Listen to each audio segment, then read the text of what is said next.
A lone rider was galloping swiftly across the hilly terrain of Selvania. The weather favored long journeys. The past few days had been warm, with clear skies and a pleasant breeze lifting spirits. Unlike Sadan, this region's bright cycle signified a warm and fruitful season, despite the perpetually snow-covered mountains. With light blonde hair, rugged facial features adorned with scars, the rider was clad in a hooded cloak, beneath which heavy lizard armor was concealed. This armor had saved Dor from the claws of a monster. While camping in the forested areas of Sadan, just as he was about to continue his journey east to Selvania, he was attacked by a massive bear-like creature, a burrak. If not for the lizard chainmail, the swipe of the beast's claw, accompanied by a vicious roar, would have torn Dor's chest apart. Now, several days later, he continued towards his goal, despite the bruise that occasionally throbbed with a dull ache. 2 large, sharp fangs from the burrak were tied to his belt, and his chainmail bore 5 deep claw marks from the beast. The sun slowly dipped below the horizon, signaling it was time to find a place to rest. Traveling in the dark was too dangerous, and his horse was exhausted. But there was still no suitable spot in sight. As if in response to Dor's anxious thoughts, a small, abandoned shack appeared faintly on the right side, near a rocky hill. However, its neglected appearance could be deceptive, so he remained cautious. Stopping his horse near the rickety house, Dor dismounted, drew his sword, and cautiously approached the entrance. Without hesitation, he kicked the door open, nearly tearing it off its hinges. Rushing inside, the warrior was ready to face any threat, but the small room was empty, filled only with various construction debris.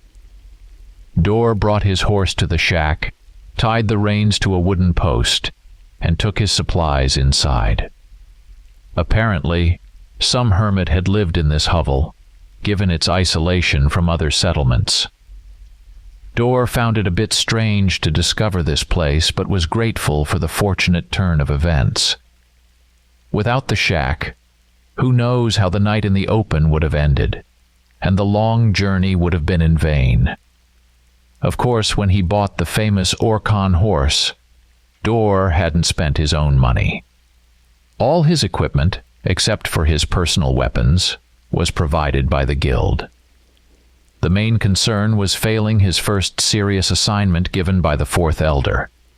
All previous tasks, although dangerous, were mere tests. Now it was serious. The circumstances seemed to favor the rider. Dor lifted an iron sheet from the wooden floor and found a small bundle of firewood underneath. It would be warmer now. Just in case, he tightly blocked the door with a board, lit a fire under a hole in the roof, ate, and lay down to sleep on a blanket made of wolf pelts. The morning sun shone brightly, surrounding green meadows and high hills. The cool air filled his lungs. Dor took a deep breath, feeling his body rejuvenate after a good rest. After feeding himself and his horse, the traveler continued his journey. After an exhausting continuous ride along the road to Selvania, a fork appeared, and to get a better view, Dor climbed a high hill. Surveying the surrounding lands, he saw what he had been waiting for. To the south of the fork, near the forest, the walls of a city were visible. Finally, if I've followed the map correctly, this must be the city of Lyran. So many days of travel haven't been in vain. I'm almost at my goal, Dor rejoiced. In a moment, his attention was drawn to 5 riders rapidly approaching from the direction of Lyran. Not lucky for you, buddy, Dor thought, scrutinizing the riders. A chase. The first rider seemed to be a simple city dweller. More than that, a dark-haired thin boy was trying to escape from 4 pursuers. Judging by their attire, his chances of escape were slim. In fur vests, swinging clubs, and howling wildly, the bandits chased their prey. Instead of helmets, they wore something resembling masks, partially hiding their faces, made from animal bones. Bandits, or worse, some kind of cult. They could have easily shot an arrow into the boy's back and ended it, but they chose to toy with him first. Not my business, not my concern. I have a mission to complete at all costs, and if I get involved in others' affairs, nothing good will come of it, Dor convinced himself. By then, the riders had already closed in on his hill. One of the bandits decided it was time to end the game of chase, aimed, and shot the Lyran boy's horse, hitting it accurately. The animal bucked, throwing the boy from the saddle and collapsing to the ground. Not my business. Not my concern, Dor repeated to himself, watching as the Lyran boy tumbled down the road. But he couldn't stay out of it. As the bandits passed the hill, one of them spotted Dor's horse tied to a tree, signaled to his comrade, and they both headed towards the base of the hill. "Burok take you for dinner," Dor muttered in frustration and rushed down. After descending, he hid behind a boulder and drew his curved, long knife, waiting for the enemies. "Ha ha! Smudley, look at this beauty," a skinny man exclaimed, approaching the horse. "Luck, I must say. I've never seen such a fine horse. Beautiful mane, powerful and probably very fast mare. Could it be a Xikai horse? Huh. Erkin will be pleased. He's never received such a gift. The guy probably thought he could escape us before we reach this place, then take the equipment and flee to Skrajdam or Vinit Sale. I wonder where he got the money for such a treasure," pondered a tall, fat man with a long braid of dirty hair. "Do you even understand the nonsense you're saying?" "What did I say? Scarin, The fat man defended himself. "I don't care whose horse and supplies these are or what they're doing here. Now they belong to Erkin," the bandit said with an evil grin. The greasy expression on his face, hidden behind the bone mask, seemed almost inhuman. "All right, take the mare, and let's go join the others. They've probably finished off that foolish boy by now." That rascal hoped for something in vain. "No one escapes us. I told him there's no need." The fat bandit didn't finish his sentence as Dor suddenly leaped from behind the boulder and slashed his throat in one swift motion. The bandit grabbed his wound with his hands, fell to his knees, and collapsed, choking on his blood. "What the... In Erkin's name? You'll regret this," hissed the shocked, skinny bandit, shifting his club from one hand to the other. Scarin advanced on the stranger, making threatening lunges forward. Dor stood tall and motionless, glaring at the approaching bandit from beneath his brows. It was the first time a man had dared challenge them, the men of Erkin. This unnerved Scarin. His lips twitched, drops of sweat slid down his forehead, his eyes darted around, and his fingers, gripping the club tightly, went numb. He glanced at Smudley's lifeless, twitching body and succumbed to his first instinct. He ran. After a few meters, he shouted to his comrades, waving his arms, and then his limbs went limp. Scarin stumbled forward, trying to reach the center of his back with a numb hand, then fell flat on the ground. Dor slowly approached, pulled his curved knife from the fallen foe, wiped it with a cloth, and sheathed it on his back, under his cloak. The remaining attackers, seeing Scarin waving his arms, headed towards him. Dor took his sword and shield from his gear and waited for the right moment, hiding at the hill's base. When the Erkin men reached the place of the bandits' deaths, Dor managed to circle behind them and attack. Leaping from his hiding spot, he delivered a sudden fatal blow to the neck of the bandit at the rear. The remaining two riders, the archer who had shot the Lyran boy's horse and the leader of the group with the tied-up boy, scattered in different directions. With a lightning-fast move, Dor threw a knife at the leader's horse, hitting its thigh. The animal screamed and collapsed, throwing both the rider and the captive. The archer, shouting curses, managed to shoot 2 arrows, which Dor skillfully blocked with his shield before finishing his foe by driving his sword between the ribs. The leader of the bandit group lay on the ground with open eyes. When the horse threw him, he landed on a sharp rock, breaking his head. "You should have worn a helmet, not a mask," Dor smirked, and closed the eyes of his lifeless enemy.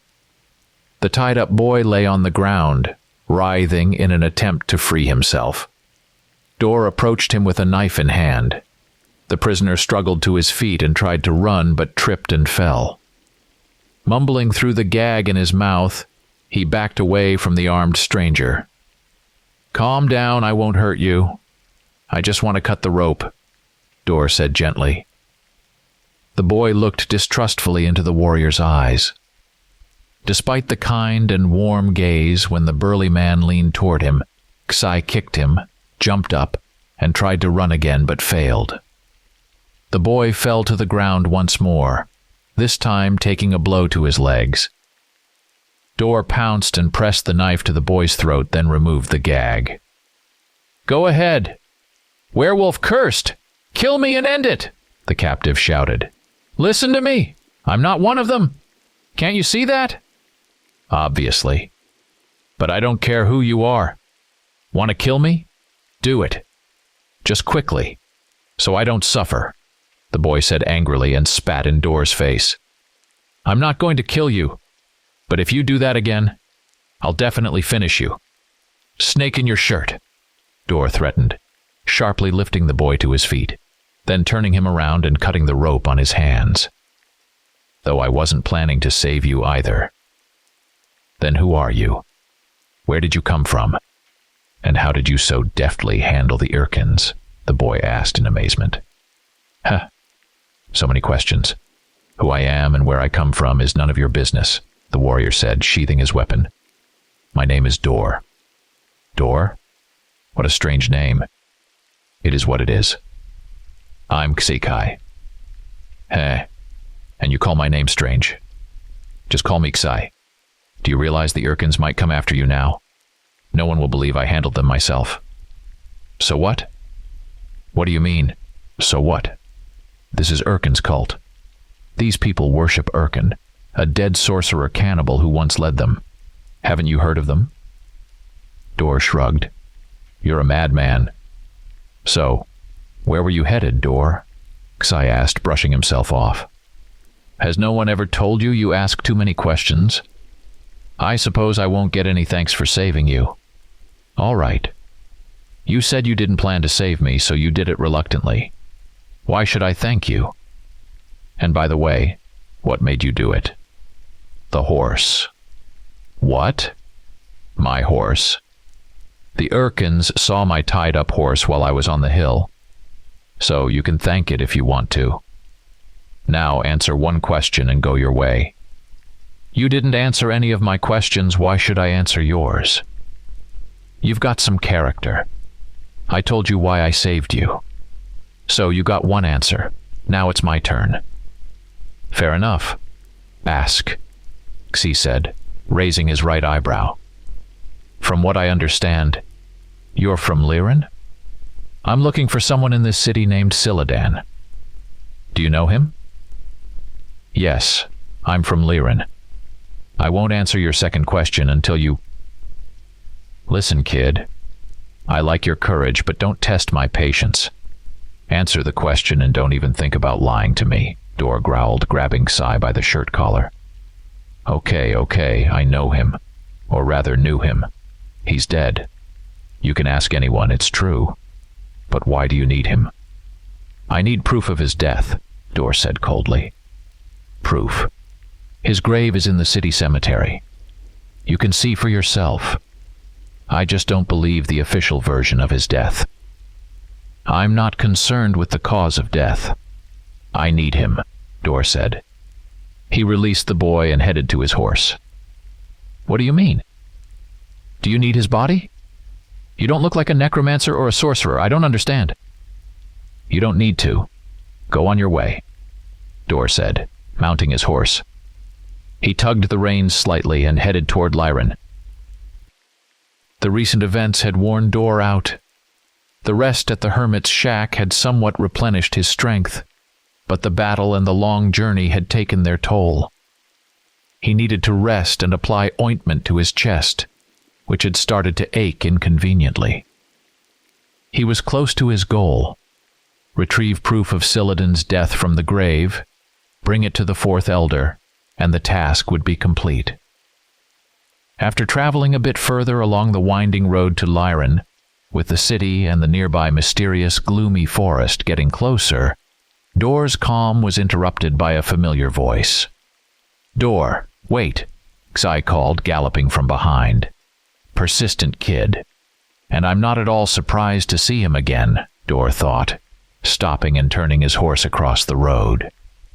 "Friend, I want to tell you something.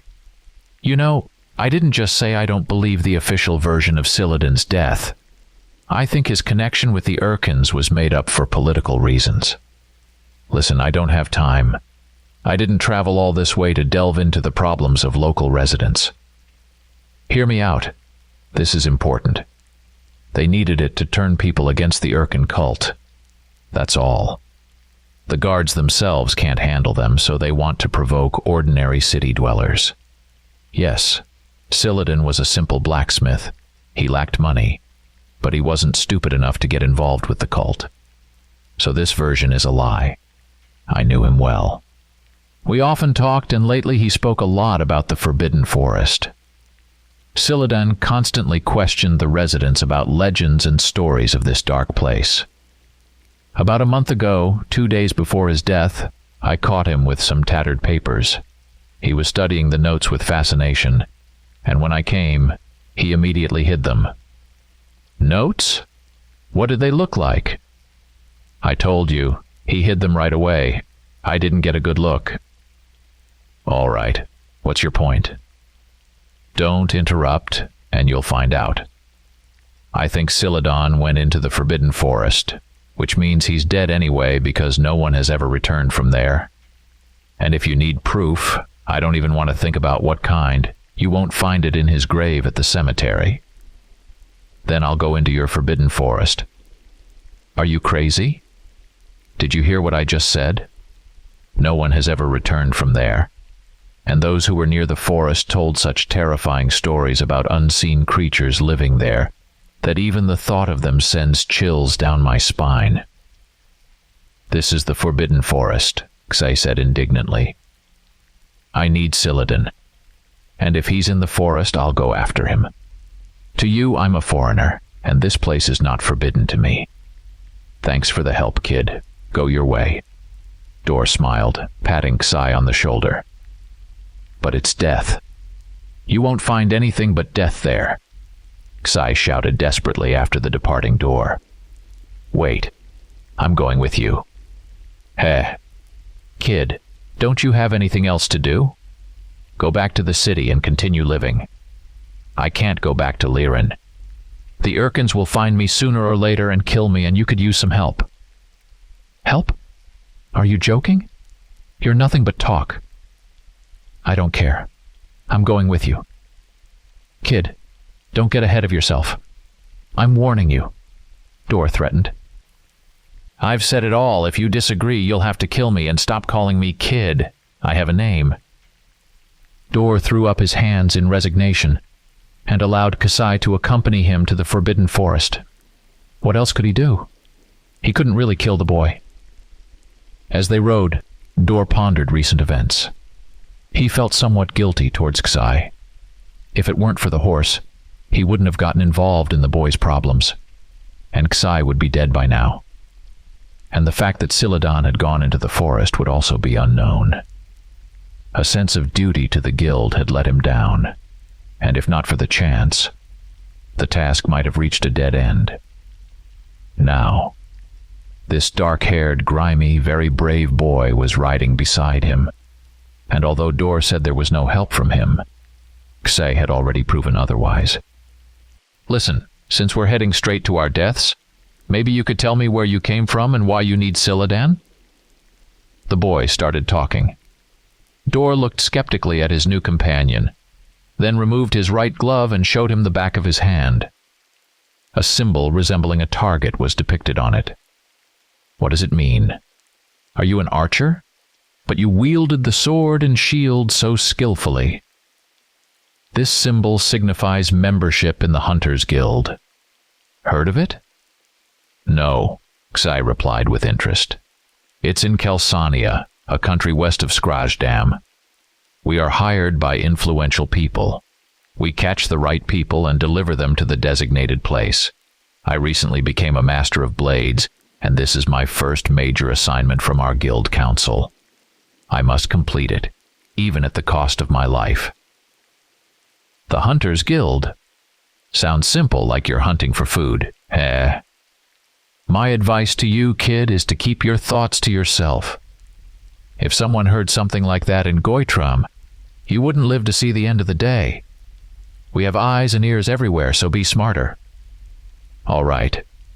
And Goitram, where is that? Is it in Kelsania? Yes, Goitram is considered its center. So many interesting places. I've only been to Skrajdam and Vinitsale. So, Sadan is your target? But who could a simple blacksmith have harmed? And you still think he's really a blacksmith? Dor smirked. Ha. What are you talking about? He's been a blacksmith in Lyran his whole life. You can ask anyone. Sadan caused trouble for a well-known person in Goitram, and a contract was placed on him. I must deliver him there alive or dead. But there's one more thing. Sadan stole some documents, and I think you've seen them. You think those notes he hid from me were them? No, I can't believe it. You probably... Kid, do you really think I came to foreign lands from my country just like that? Do you think I would come here without being sure the target is here?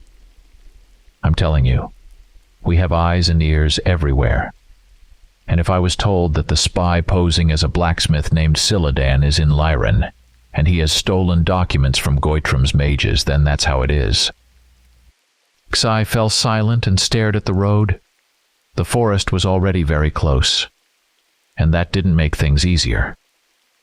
Dor noticed the boy was upset by what he heard, but he looked more tired than anything.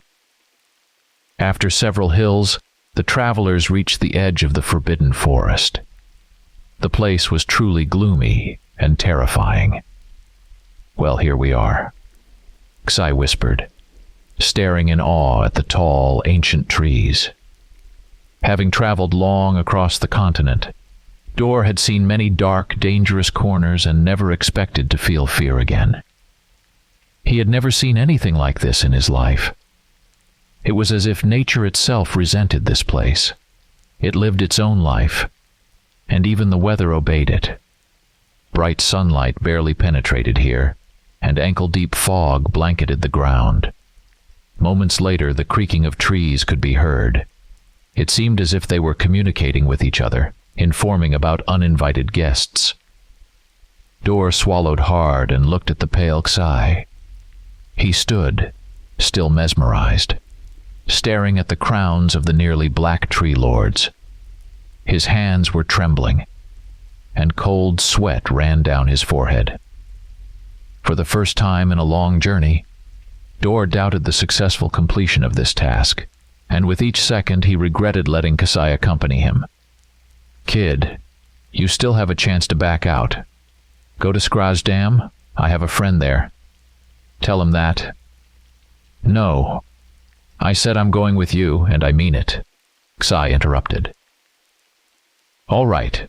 Have it your way, Dor said, grabbing the reins and leading his horse into the forest.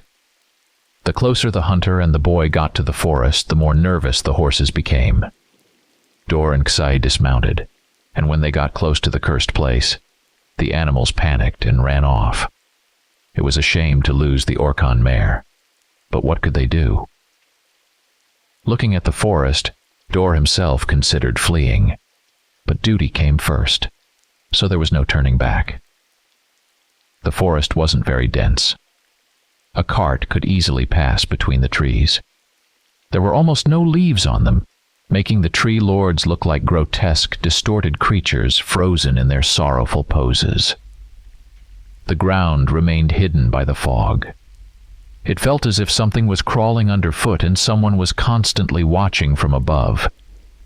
Each step made them more uneasy. The hunter drew his sword and gave Ksei his curved knife. Searching for someone in such a place was utter madness, but they had no choice. Despite the daylight, it was as dark as late evening. Amid the creaking branches, an unfamiliar sound like chomping was heard. Moments later, a shadow moved to the right, leapt over the roots of a large oak, then jumped onto the trunk of a tree and froze. Ksei barely restrained himself from running. Dor stood in front of the boy, shielding him with his broad back, and took a combat stance, waiting for an attack from the mysterious creature. The panther-like beast slowly turned its head toward the intruders. Even at such a close distance, it was impossible to discern its features. Moments later, it let out a quiet growl as if preparing to pounce on its prey. Strangely enough, the creature then crawled up the tree trunk at a measured pace. Dor watched the unknown enemy climb higher and higher until it disappeared from sight. Ksei breathed a sigh of relief and lowered the knife he had been clutching tightly. Dor turned to the boy, and at that moment the same shadow appeared behind Ksei. With a terrifying roar, it lunged at the travelers.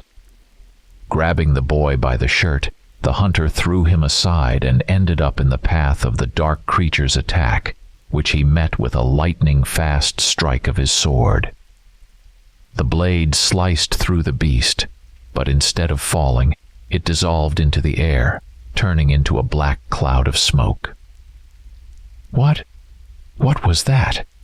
Ksei whispered, trembling with fear. "I don't know. Whatever it was, we should move on and watch our surroundings more closely," Dor said, peering into the darkness. Visibility worsened, and the only light came from glowing mushrooms growing everywhere. The encounter with the local inhabitant haunted Dor. He had never seen anything like it before. Who or even what was it? A ghost? The creature was completely tangible until it touched the blade. How could that be explained? What had happened to this place? Many questions and no answers. Dor remembered his first conversation with Ksei. The boy had many questions too, for which he received no answers.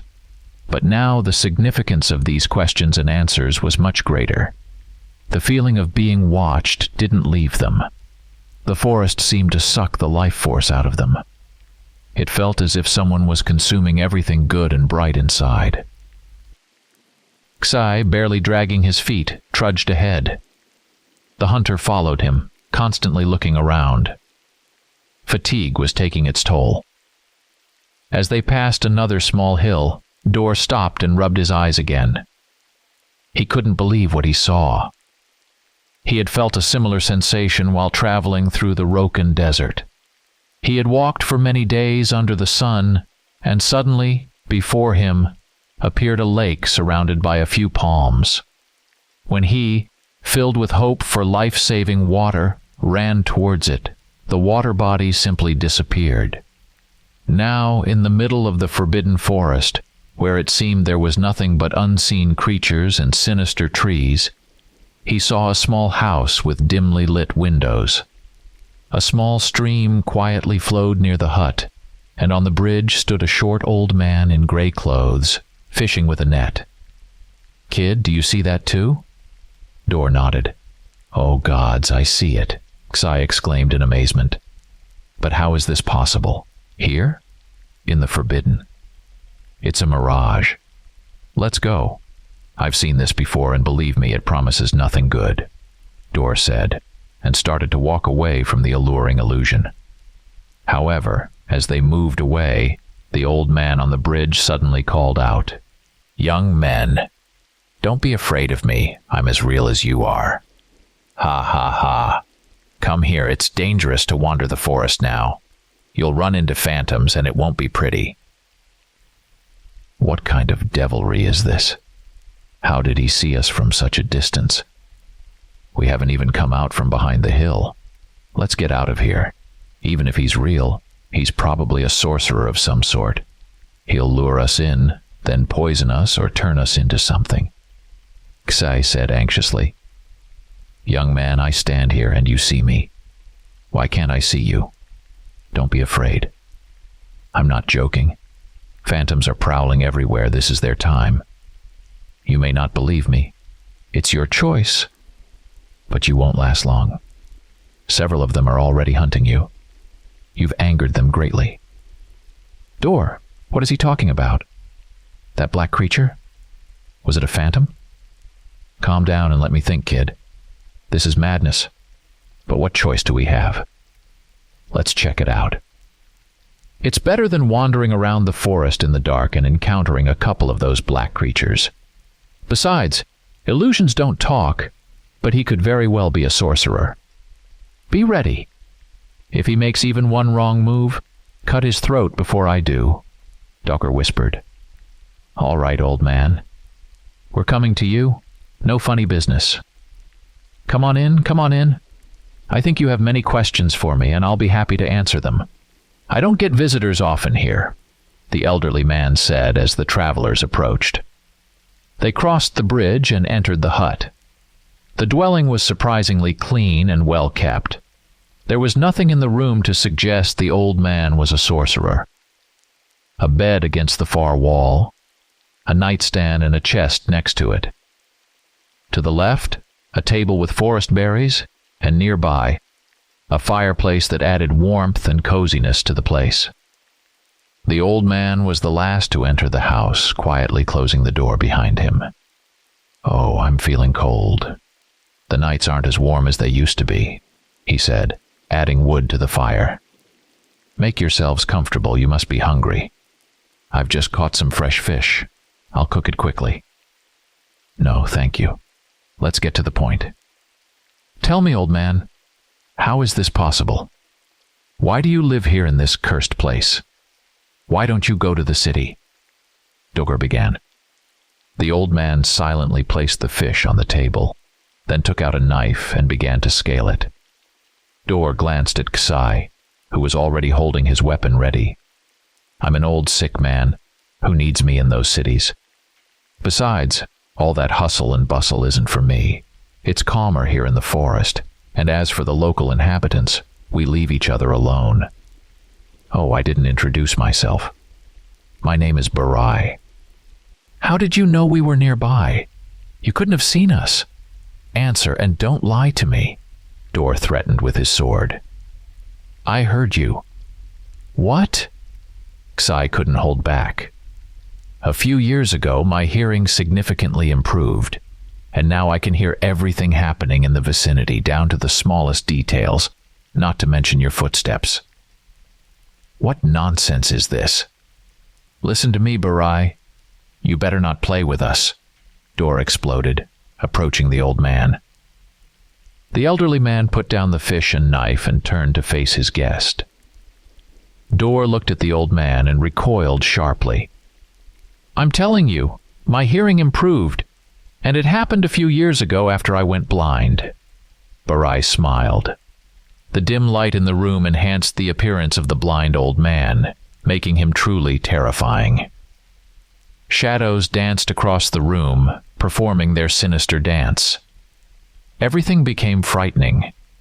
It seemed the animal skins on the walls were moving, and the fish being prepared in the kitchen was coming to life.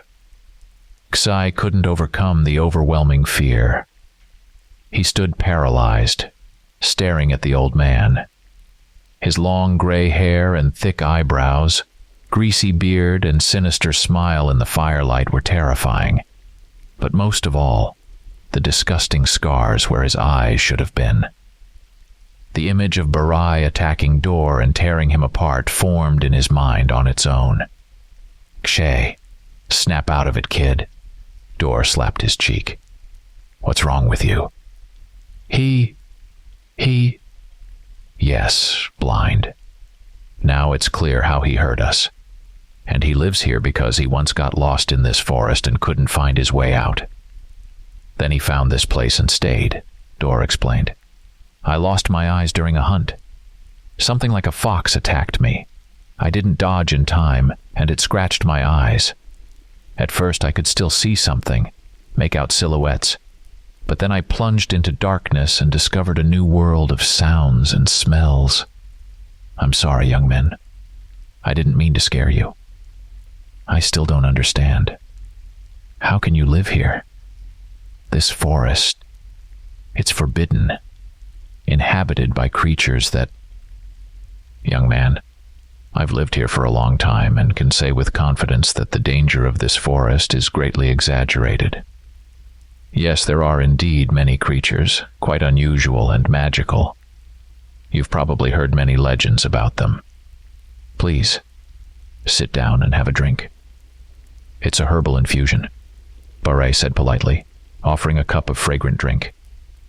The three of them settled by the fireplace. Dor, wrapped in a blanket, sat in a lotus position. Barai sat in the center, and Xe lay down to the left. It's not easy to get out of here. I tried and stayed here forever. Many people disappear in this forest. Some encounter local wildlife, simple bears or wolves, while others meet different creatures. Like phantoms? Xe asked. Exactly. I can't say who they are or where they come from, but from dusk until midnight it's their time. One attacked us. When I struck it with my sword, it dissolved into the air and flew away, Dor said. Did it? Interesting. I've never encountered them up close. Only sensed them from a distance. Barai, you said you don't often get visitors. So, although rarely, you've met others? Of course. About a month ago, a man came to me. What was his name? And what did he look like? Xe asked. But realizing the second question was inappropriate, he felt a bit embarrassed. I don't know his name. He only asked me how to get to the center of the forest and if he was heading in the right direction. After getting the answer, he left, but I heard him for some time. He was mumbling something to himself and seemed to be comparing the surroundings with a map or notes. Are you sure? Xe perked up. I can't be certain, but I think so. Barai replied. We came here looking for a man, a blacksmith from Liran. You've probably seen him. Can you show us which way he went? If you can. Don't worry, I can navigate this world better than those with sight. But you'll go at dawn, no sooner. Phantoms are not the scariest things you can encounter here. All right. Dor hadn't expected such a turn of events. Though he was a stranger in these lands, he was quite surprised. And as for Xe, his whole life had turned upside down in one day. His friend, the blacksmith, might indeed still be alive, and the forbidden forest turned out to be not as deadly as people described. Later, Dor learned that Barai had been a hermit before. The old man had lived in a small hut near the fork leading to the city. As it turned out, it was the very hut where Dor had spent the night before meeting Xe. The hunter couldn't sleep for a long time. Thoughts kept him from drifting off. His chest ached again. Xe moaned in his sleep. He had also been through a lot lately. The chase with the Urkins had left scratches and bruises all over the boy's body, not to mention the emotional toll. Xe was a good kid, just a bit scrappy. Dor had grown attached to him over the past day and felt sorry for him. It was a shame the boy had to go through all this at such a young age.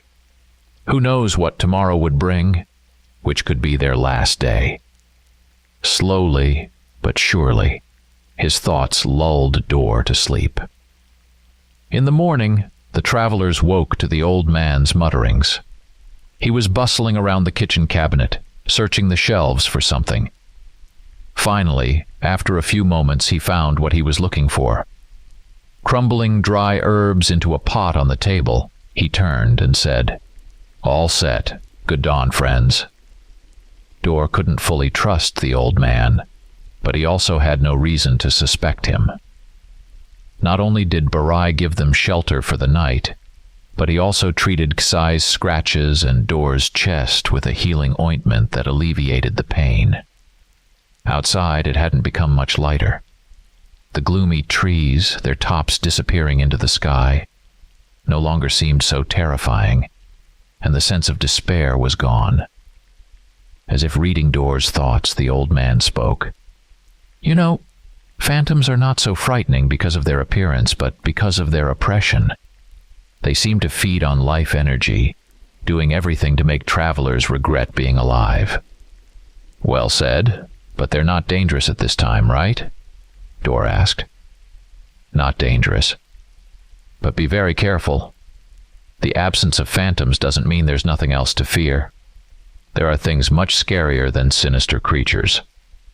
"All right, we need to go. Thank you for your help, Barai. When all this is over, we'll take you with us. Enough of living here alone." No. I've grown accustomed to this place and won't leave."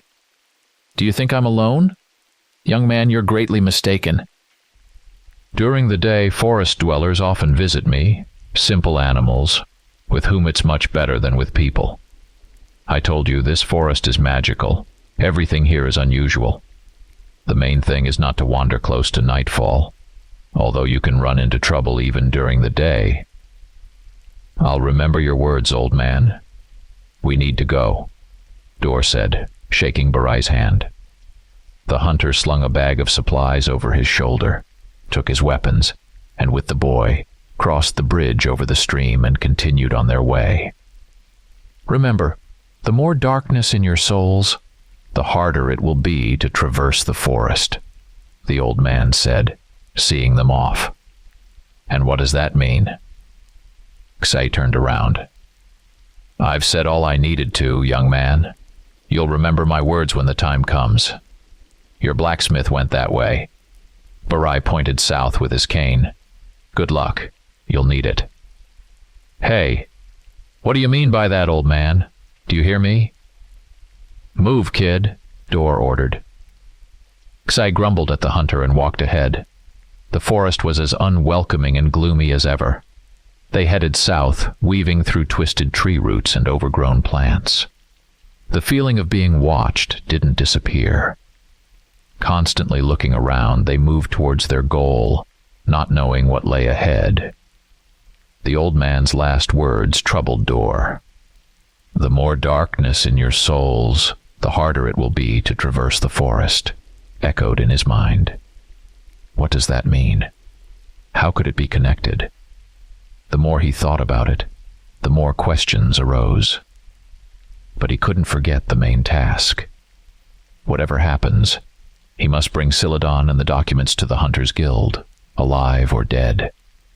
Nothing else mattered.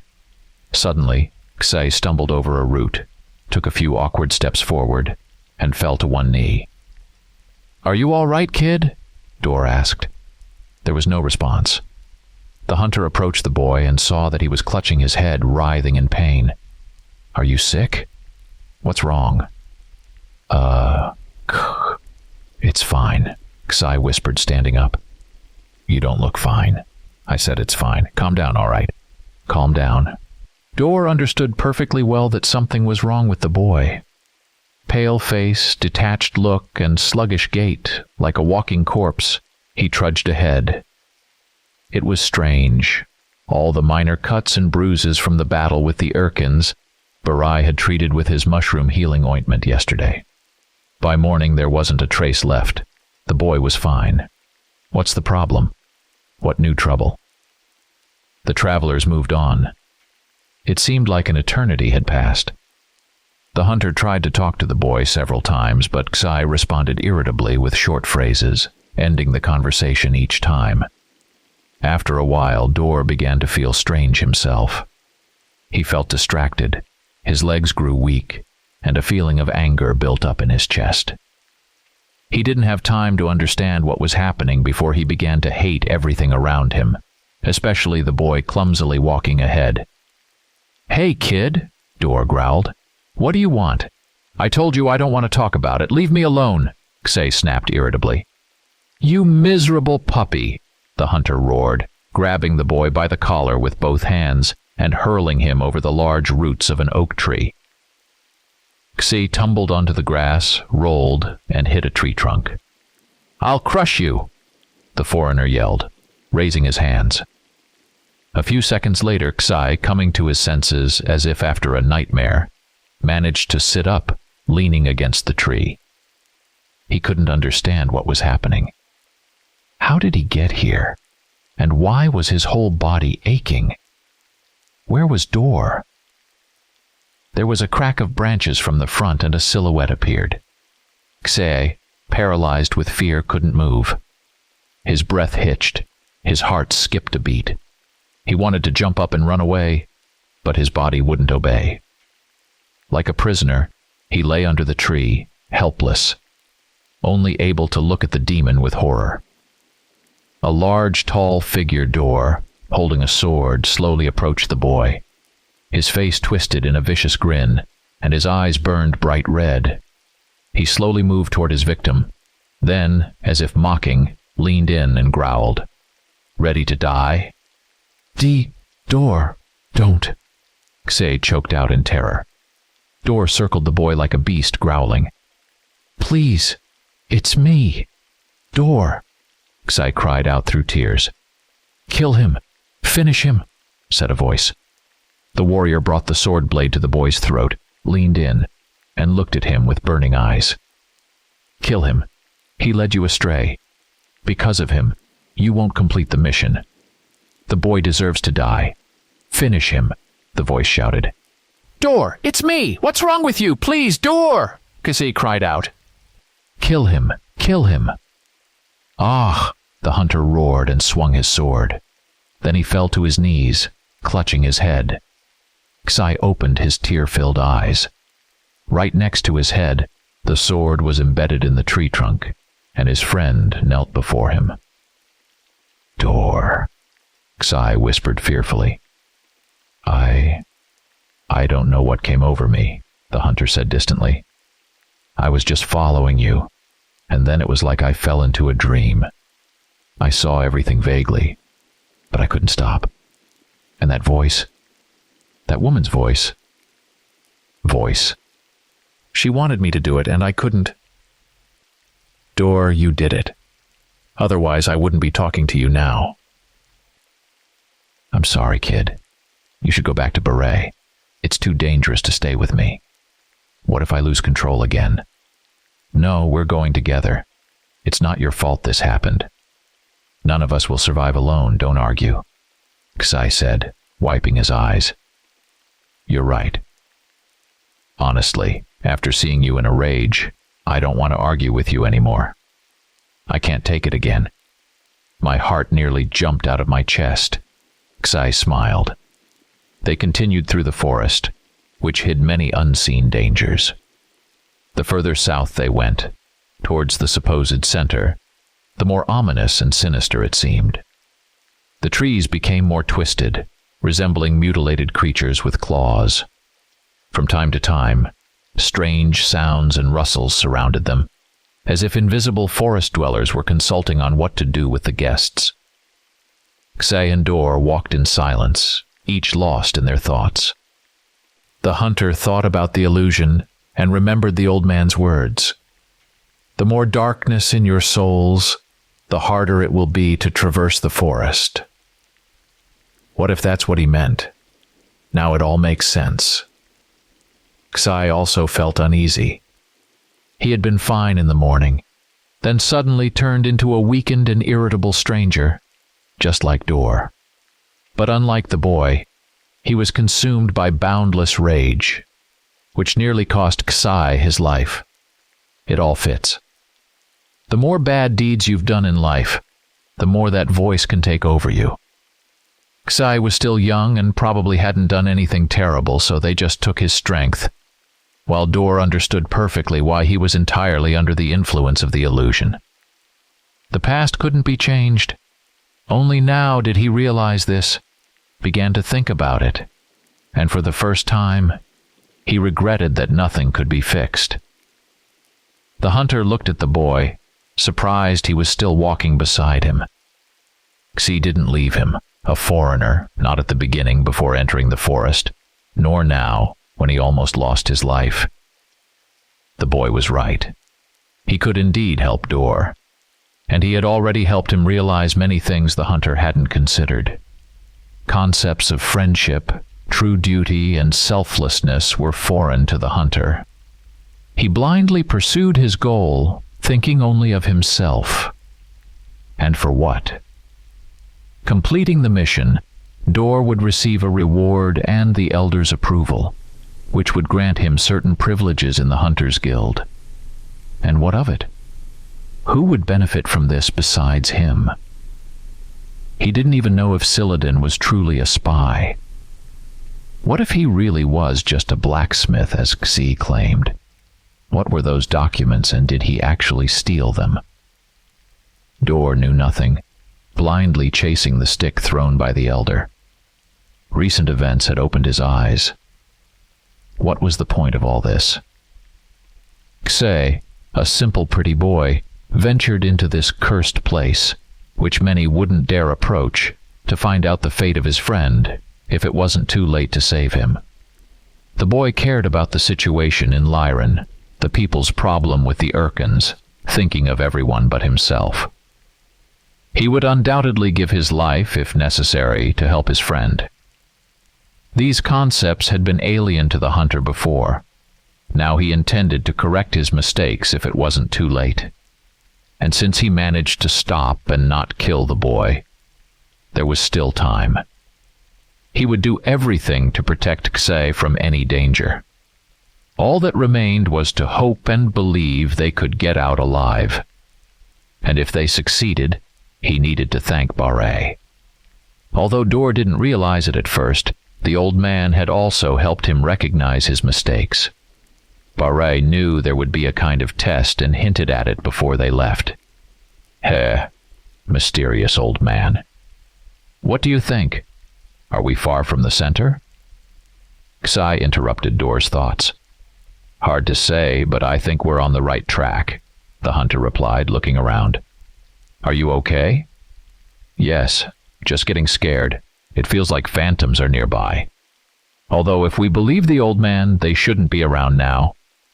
I hope we don't run into any ghosts, goblins, or wolves that Barai talked about, Xe said anxiously. Those creatures aren't as scary compared to basilisks. You think they live here? From this forest, we can expect anything, Dor said, pointing to a stone statue of a warrior, forever frozen with a look of terror on his face. Oh gods, Xe exclaimed in amazement. Look, there are caves in the hill ahead. I don't want to stay here next to this poor guy. Let's go around to the right, Dor commanded. Yes, just make sure we don't lose our direction. The travelers circled the hill and moved on. After a while, the familiar sounds of crackling, scraping, and chomping with howling faded. An eerie silence fell, so unusual that it made their blood run cold. Dor remembered Xai's bad feeling, and looking at the boy, realized he was thinking the same thing. They stood still, scanning their surroundings. They couldn't move forward. The feeling of fear kept them rooted in place. They had to understand what was going on. Dor drew his sword, stood back to back with Xe, and waited. They looked in all directions, expecting an attack, as they could feel the approaching danger. But even the most skilled and fearless warrior cannot be prepared for something like this. A glowing silhouette appeared in the distance. The closer it got, the louder the terrifying wail became. A Banshee, Xe said in a trembling voice. Pale-skinned, with long blonde hair in tattered gray clothing, a woman slowly approached the travelers. Her crimson eyes were mesmerizing, and her rising wail struck terror. Dor and Xe stood motionless, unable to move as they watched her. The Banshee flew up to her victims and circled above them, driving them mad with her scream. Her hair blew in the wind, and with her slender hands and sharp claws, she seemed to beckon the travelers to her. After a few moments, she flew around Dor and Ksai one more time, let out a final, deafening scream, and then disappeared from sight. The travelers couldn't recover from this encounter for a long time. The forest itself seemed afraid of such a dreadful creature. The silence that fell before her appearance persisted, as if everything alive had hidden and was too afraid to come out. Ksai walked silently, staring ahead. Dor said nothing either, but when he looked at the boy, he noticed a small gray streak in his hair. The hunter had seen this only once before, during a test mission for the Hunters Guild. He was in a cave with 2 apprentices, searching for a book for a magician advisor. They encountered a giant frost spider, and at that moment, one of the students was so terrified that he froze, and his hair turned gray, just like Ksai's. But the difference in creatures was significant. A banshee was far scarier. Her wail could drive someone mad. Dor was once again amazed by the boy's bravery. He might not have combat skills yet, but in spirit, he was a true warrior. Do you understand what this means? Ksai broke the silence. What do you mean? Dor asked, puzzled. The appearance of the banshee. No. I can only say I've never seen one before. A terrifying creature and very strange behavior. Why didn't it finish us off? We were completely in its power. She's a harbinger of death. Haven't you heard of her? Her appearance means imminent death, Ksai said with a sense of doom. Dor pondered. If this was true, there had to be a way out. Nothing was impossible, and if death reached out to them, he would meet it with a powerful strike of his sword. There was no reason to doubt the boy's knowledge, so they should be doubly careful. After covering a considerable distance through the forest, which no longer seemed as terrifying after the encounter with the banshee, the travelers faced an unpleasant surprise. A gigantic oak tree, its roots embedded in the ground, blocked their path east. Circling it seemed a difficult task, as swamps spread out on both sides. The enormous, equally gloomy and majestic oak had an entrance leading underground. Looking at it sent chills down their spines, making them reluctant to approach. Meanwhile, a bright moon appeared in the sky, illuminating the surroundings. They had to do something, but continuing through the swamp was even more insane than descending underground. And there was no point in it. "Oh, woo-oo," they heard a howl. Dor and Ksai flinched. "Here are the usual forest inhabitants," Dor said, breaking the silence. "Let's hope they really are the usual ones," Ksai said in a trembling voice. "Kid, do you think?" "A woo-ee," a wild cry echoed very close. The travelers prepared for battle, looking around and standing back to back again. Despite everything that had happened recently, Dor was full of strength and confidence. His perspective had changed. The hunter wasn't thinking about the guild, his duty to the elder, or anything except saving Ksai, who had helped him understand the true values in life. It didn't matter who their enemy would be. Shadows began to flicker around them. Dor heard several creatures circling them from different directions, trying to surround them. Ksai pressed his back tightly against his friends, feeling the confidence that now surged within him. "Come on, you vile creatures!" Dor shouted, striking his sword against his shield. A large wolf ran out from the right and charged at the travelers with a roar. Dor reacted in time, pushing Ksai back and lunging forward. The creature snapped its jaws as it flew between them.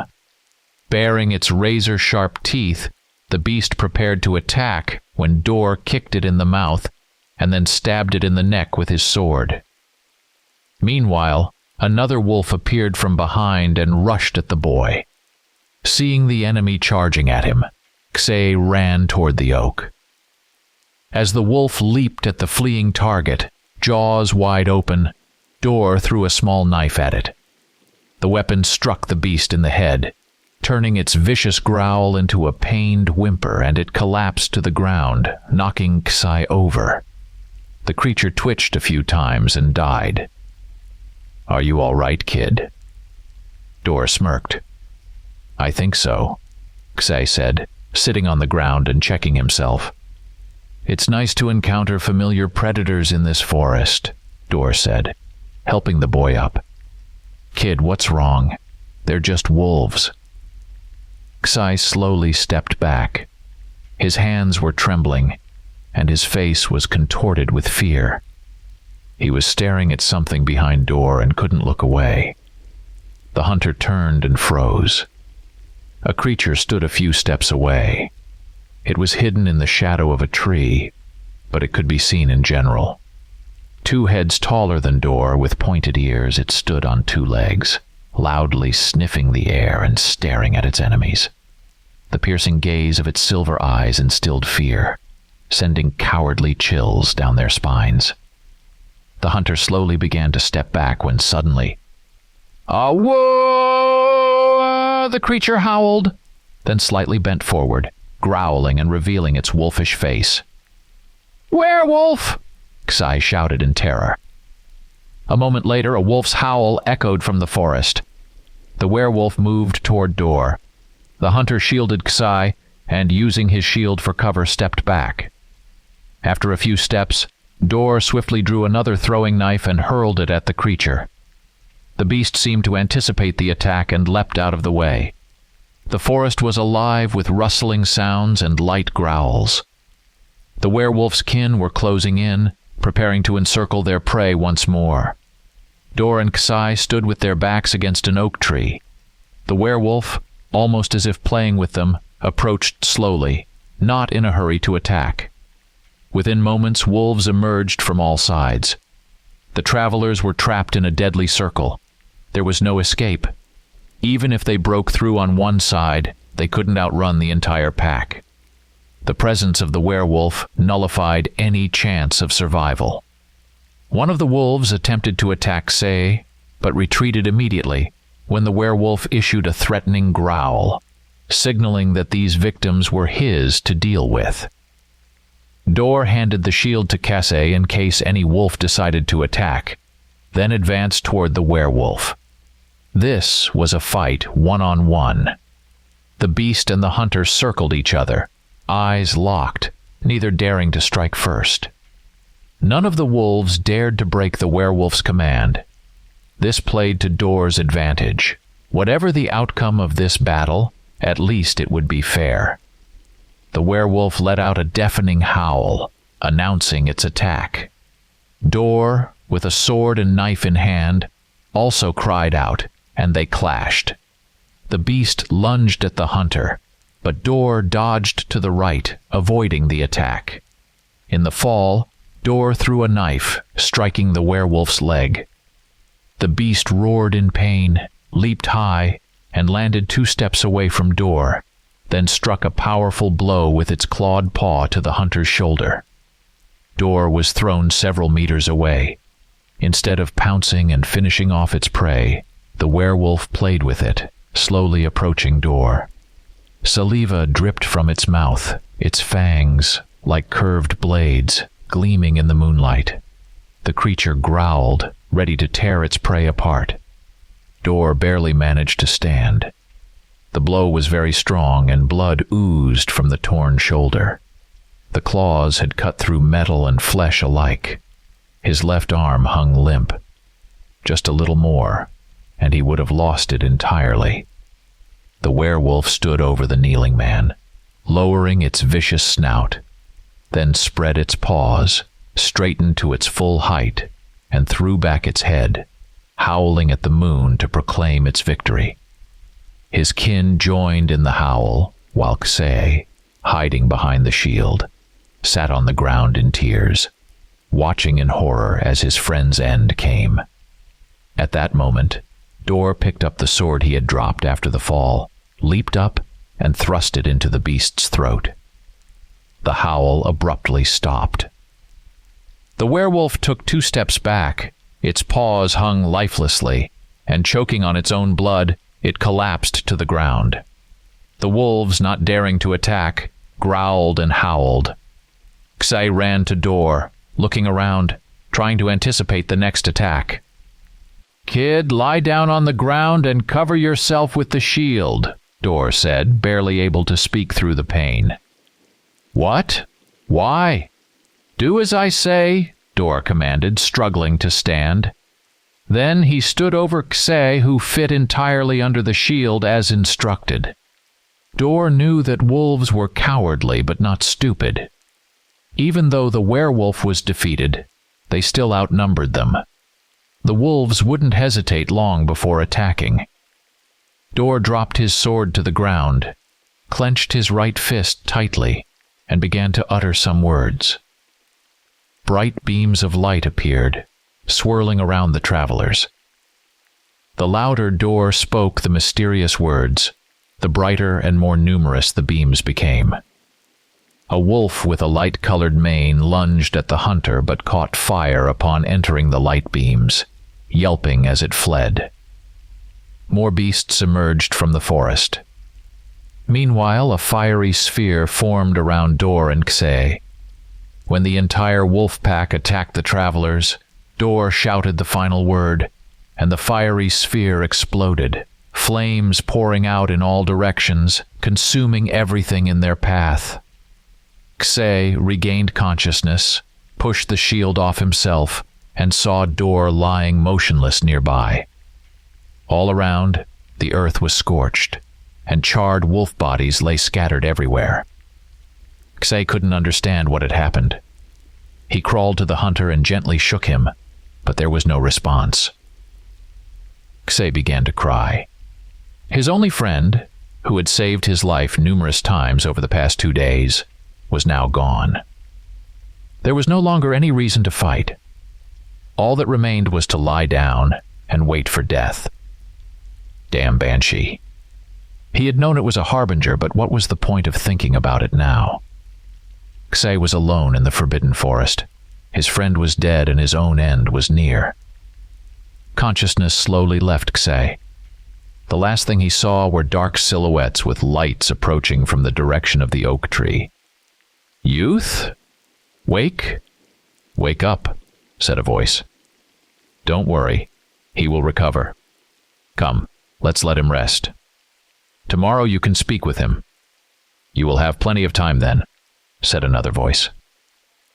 Ksai barely opened his eyes, seeing only 2 blurry figures before losing consciousness again. In the morning, the boy woke up, not knowing where he was or what had happened. Had it all been real or just a nightmare? Ksai lay on a clean bed with white sheets in a cozy room that reminded him of Barai's home. A dim candle burned on the table. A bookshelf stood in the corner, and the windows were covered with a dark curtain, allowing only a faint light to seep through.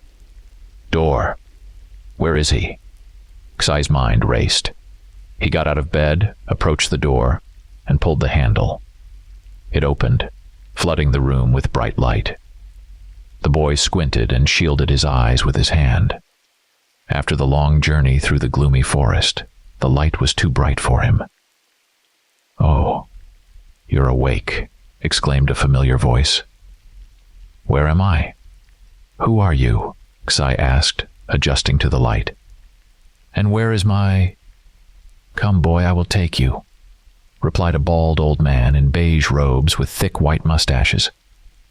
Entranced, Ksai followed the old man, unable to believe his eyes. The forest. But what a forest! Around them grew beautiful green trees. The morning sun shone brightly. Birds. Birds flew and sang everywhere. What kind of place was this? It was clearly not the forbidden forest, but how was this possible? Ksai couldn't take his eyes off the surrounding beauty. Nearby, a red fox ran, and there a deer grazed on young grass. Suddenly, a rustling sound came from his left. Ksai turned and saw a squirrel holding a nut. In a flash, it ran up the trunk of a large pine and disappeared among the branches. The old man led them along a path, passing between 2 large boulders with mysterious hieroglyphs. and they emerged into a clearing. Ksai's breath caught. Unable to move, he stood staring at the most beautiful place he had ever seen or heard of. In the center of a large open space amidst a pine forest stood a majestic tree. Several houses were built on its branches at different heights, connected by living bridges made of unknown plants. The pine forest around the main tree was full of life. A wolf and a deer drank from a stream nearby. A bear cub frolicked with a hare. There was a village with stone cottages nearby. It was magnificent. "Where are we?" Ksai whispered in amazement. "Go on, boy. You will get answers to all your questions." The old man smiled and walked on. They crossed the river, where a young man was fishing and waved at them with a smile. The village turned out to be a farming community. People worked together growing vegetables and fruits, baking bread and making various delicacies. In this world, people, animals, and plants lived in harmony with each other. It was astonishing. "You're it." A little girl in a funny green lace dress shouted, bumping into Ksai's leg and running off to join the other children. Ksai was amazed. He had entered a completely different world, one full of goodness, peace, and joy. Of course, he had wondered what lay beyond the boundary of life, but he had never imagined anything like this. Passing the village, they turned toward the large tree, and climbing up a living bridge, the old man led Ksai to the first hut, where he left him. The boy looked down at the village from a bird's-eye view, at the people and nature. It didn't matter what this place was, whether it was where you go after death or just a dream. He didn't want to leave. "Hello," someone said from behind. Ksai turned to see a tall old man with long white hair and a beard, wearing the same beige robes as many others here. "Come in, boy, you will see him," the old man said, gesturing to the open door. The treehouse was truly amazing, like everything else in this world. The small hut on the outside was just an entrance to a whole palace inside the tree. Ksai and the old man stood in the hall. The boy lifted his head and saw numerous floors above, connected by a spiral living staircase. There were too many to count. Directly in front of them was an impressive library, where elderly men sat at a long table studying books and scrolls. The old man and Ksai headed down the right corridor and entered a large room with a round table in the center. "Come in," the elderly man said politely and left the room, closing the door behind him. Ksai, still confused, stood looking around. He couldn't wait to see Dor. What was this place? And was Dor even alive? Maybe this was just a dream. He was tired of all the constant mysteries and ambiguities. Suddenly, he noticed a person by the window. The bright light made it hard to see who it was. "Dor? Is that you?" Ksai asked anxiously. "Hello, my boy," said a voice that was starting to fade from his memory. "You can't imagine how happy I am to see you." "You? Sadan? Father?" Ksai stammered, moving toward the man. "Yes, my boy," the man replied with a trembling voice and quickly walked towards Ksai. They ran to each other and embraced tightly. "But how? I thought you—" "Calm down, my boy," Sadan said with a tear on his cheek. "I will explain everything to you, but we must hurry to your friend." "Dor? Is he alive?" Ksai asked hopefully. "Yes, but we need to go." They left the room, passed through the corridor, and entered a large hall. The first thing that caught Ksai's eye was the huge far wall of white stone. A majestic tree was depicted on it. An altar stood at the wall, surrounded by many people in beige robes. Among them were men and women, both elderly and mature. Their quiet whispers filled the air. "The council is meeting here. Right now the guardians are deciding your friend's fate," Sadan said, pointing to 3 elders in white robes by the altar. "What do you mean? Who are the guardians? When will you explain everything to me?" Go ahead." Approaching closer, Xe saw Door lying on the altar. "Child, sit down and listen carefully," said a tall elder in a white robe. In his left hand, he held a wooden staff with a tree-shaped tip. Xe, unable to take his eyes off the unconscious Door, sat on a bench. Everyone fell silent and looked at the guardian with the staff. "So, child, you have many questions, and your mind demands answers. We will try to help you. To avoid any false impressions, I will immediately explain to you where you are. Everything you see around you, and what you saw on your way here is real. You are not dead, and this is not a dream. Your friend Door saved you from the werewolf and his pack, after which we brought you here. Where are we? Do not interrupt me, young man. I just don't understand." Silence. The guardian's voice thundered like a storm. Everyone present flinched. "Ah, just like your father," the elder said, glancing disapprovingly at Sadan. "Now then, we are currently in the middle of the Forbidden Forest, deep underground, in the depths of Mount Arcus. We are called the Guardians, guardians of the Tree of Harmony. Similar trees support harmony in the world. Thanks to them, the laws by which all creatures on Earth live exist and are preserved. It has been growing here for millennia, and we protect it from any threat. I am Darren, along with Seraphima and Conte, the supreme guardians of the Tree of Harmony. These are our students," the elder said, pointing to the people among whom stood Sadan. "We enchanted and made the Forbidden Forest as you saw it. It was a necessary measure because people are becoming increasingly cruel and ruthless toward nature with each passing decade. We had to shield ourselves from them to prevent our sanctuary from being desecrated. In gratitude, the tree fills our minds with enlightenment and prolongs our lives. Even after death, we remain here, just in a different form. This place is filled with goodness, harmony, and joy. I tell you this because you are worthy of embarking on the path of redemption. It will not be a long path for you. Afterward, you will become one of us, like your father. He will tell you his story himself. I will only say that he could not return to you, so do not be angry with him. Now it is more important to talk about Door. He is alive, but currently in a deep sleep. You see, we made the Forbidden Forest a place where travelers undergo a trial that allows us to understand what they are like. Both of you passed the trial, but only you can stay. Why? Xe couldn't hold back. I will explain. Both of you ventured into the forest, unafraid of death.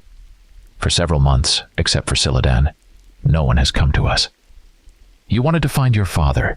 Your motives are clear. Courage and nobility run in your blood. Door saved your life even before entering the forest, though he did not plan to do so. He ventured into the forest only because he wanted to complete his mission. He didn't care who Sadan was to you or whether he was truly guilty. At that moment I was disappointed in the hunter, but Door surprised me when he treated Barai so warmly. Without trying to steal, insult, or harm, you visited and left. And the hunter even promised to take him away from that wretched place. Usually, travelers took advantage of the kindness and position of the blind old man, and most tried to steal something from his belongings. They didn't know that Barai's appearance was deceiving. Who would have thought that the blind old man was actually a Leshy, the master of the forest? He supported us when we enchanted this place and started playing his games with people near the forest entrance. So all thieves, robbers, and the like fell under Leshy's control and could not get close to the tree. But he gave you a hint about the upcoming danger. He took a liking to you. The meeting with Veressa, the Lord of Cunning and Malice, did not go well for you. You merely weakened from her influence, while Door fell entirely under her control and almost killed you. When I thought it was the end, the hunter managed to overcome her. once again casting doubt on his fate. Dor realized that he had nearly committed a terrible act, and began to seek redemption right there in the Forbidden Forest. He looked at you and realized that you had become his friend, the only friend who truly mattered to him.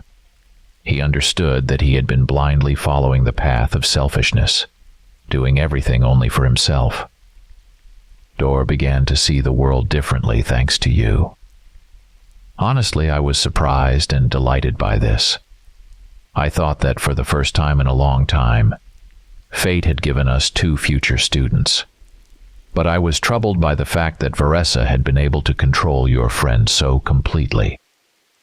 I turned to Seraphima, and she suggested what the problem was. Veressa had gained control because Dor had committed evil deeds in the past, which means he can no longer be one of us. But Dor saved me 3 times. Doesn't he deserve forgiveness? Xai protested, jumping up from the bench. It was not permitted even to interrupt the Supreme Guardians, let alone argue. Such a bold act caused astonishment among those present. The students froze in anticipation, while Sadan covered his face with his hands. Seraphima, Conte, what do you say? The Supreme Guardians exchanged glances and bowed to Darren, signaling their agreement. After realizing his mistakes, Dor dedicated his life to protecting you. He defeated the werewolf, a feat achieved by very few. Despite being wounded, knowing that you had no escape as you were surrounded by the beasts, he used the spell Fiery Explosion. This is a very powerful spell, and not everyone can perform it as it requires a lot of strength, knowledge, and willpower. But he did it and saved you from death at the cost of his life. But how? You said he was asleep. Xai ran to Dor. We put him to sleep. If he wakes up, he will die before sunset. We cannot heal him despite his having proven his right to be here in our forest. His past prevents us from doing anything. But you can heal him. Why are you treating him this way? You said he had changed. Xai cried in tears. Understand. Our magic and power depend on the tree, and we cannot heal him ourselves. It does not help us. But there is truth in your words, child, and there is something we can do for your friend. You will have time to say goodbye to him, but for now, let's go. You have much to understand. You are not like the others. Not everyone possesses such a pure heart and strong spirit. I am glad you are with us, my boy. Let's go. I will bring you to your friend later, but for now, let him rest. Dor slowly opened his eyes and felt intense pain throughout the left side of his body. Curled up, the warrior groaned and began to lose consciousness again. However, after a moment, the pain lessened. Dor opened his eyes and saw a boy in beige robes standing beside a tall old man in a white robe who was chanting something while pointing his staff at the hunter. Bright beams swirled around Dor, gradually enveloping him like a soft, warm blanket. Boy, the warrior whispered. Yes, it's me. Sorry for looking like this, but I had to wear it, Xai said with a smile, tugging at his robe. Ha ha ha. Ugh. Don't make me laugh. It hurts. Are you alive? Or is this a dream? Although dreams don't hurt this much. No, this is not a dream. Thanks to you, I am alive and well, Xai said with tears in his eyes. And I found my father. What? From behind Xai emerged a man in the same beige robe as the boys. This is my father, Sadan. How? Why didn't you say so earlier? Dor asked, astonished. Sorry, I didn't know why you were looking for him. I had to find out, Xai said guiltily. You used me to find him, didn't you? No, not at all. We were both looking for him. I didn't know you. How could I have told you right away that I was his son? What if you had grabbed me? I just suspected that my father had gone to the Forbidden Forest and told you. I would have gone anyway, but with you I had a better chance of surviving. All right, forget it, ugh. I'm sorry, Dor. If I could... Ksai began to cry. Ksai, calm down. You helped me realize many important things, and I'm glad I succeeded. I saved you. Goodbye, my friend, Dor said with a smile and closed his eyes. No. Cry, my boy. He was a good friend, Sadan said, stroking Ksai's head. A stranger, just another tool in the hands of human greed, Darren said with regret, looking at Dor. Conte found out why he was sent after you, Sadan.